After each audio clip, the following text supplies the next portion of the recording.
मैं जयंती के अवसर पर सभी को, देशवासियों को, प्रदेशवासियों को, कोटावासियों को बधाई देता हूं, शुभकामनाएं देता हूं।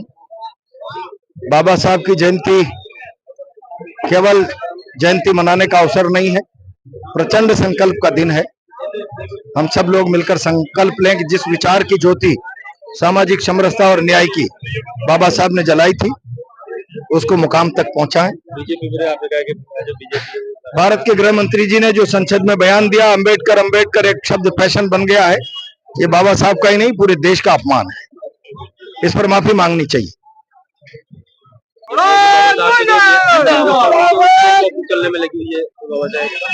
अलवर की घटना देखी ना क्या है। एक दलित जाता है, नेता प्रतिपक्ष है, और मंदिर की धुलाई की जाती है गंगा जल से। अपने मन की धुलाई करिए बीजेपी के लोगों।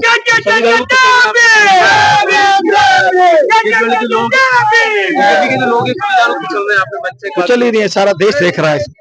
नीतियों के साथ साथ सामाजिक और राजनीतिक उत्थान की नीतियां कि हाथ पकड़कर धरती धरातल पर बैठे वो व्यक्ति को जिस तरीके से भूमंडलीकरण के दौर में आर्थिक उन्नयन की भागादौड़ी पूरी मुल्क में छा गई है, दुनिया के एक एक व्यक्ति को कदम ताल मिलाकर उसमें बराबरी पर लाकर खड़ा करने की आर्थिक सामाजिक नीतियां अगर भूमंडलीकरण के दौर में देशों के एजेंडे में बनी रहती, उन एजेंडे से गायब नहीं होती, आर्थिक चकाचौंध के पीछे दुनिया नहीं भागती, तो मेरा विश्वास है आज बाबा साहब का विचार इस मुल्क को, भारत को समृद्ध और शक्तिशाली राष्ट्र बना चुका होता।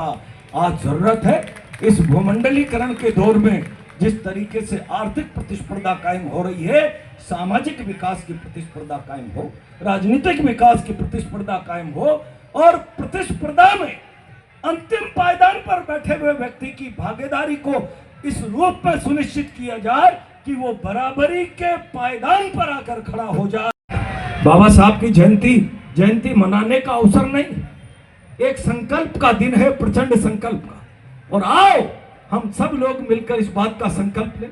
बाबा साहब ने जिन अछूतों को, बाबा साहब ने जिन दलितों को, जिन पतितों को, पीड़ितों को सामाजिक न्याय की बात को लेकर संघर्ष का बिगुल बजाया था, और संघर्ष के रास्ते पर चलते चलते बाबा साहब ने संविधान के द्वारा कानून का सशक्त पायदान उन वर्गों को विकास के रास्ते पर आगे बढ़ने के लिए तैयार किया था। हम सब लोग आज संकल्प लें इस जयंती के अवसर पर, जब तक उन वर्गों को जिनके कल्याण की कामना बाबा साहब ने की थी, भारत में बराबरी का दर्जा नहीं मिल जाता, राजनीतिक, सामाजिक, आर्थिक हर तरीके से, तब तक बाबा साहब का अनुयायी चैन से नहीं बैठेगा। ये प्रचंड संकल्प आज के इस अवसर पर ले। इन्हीं शब्दों के साथ अपनी बात को विराम देता हूं। बहुत बहुत धन्यवाद।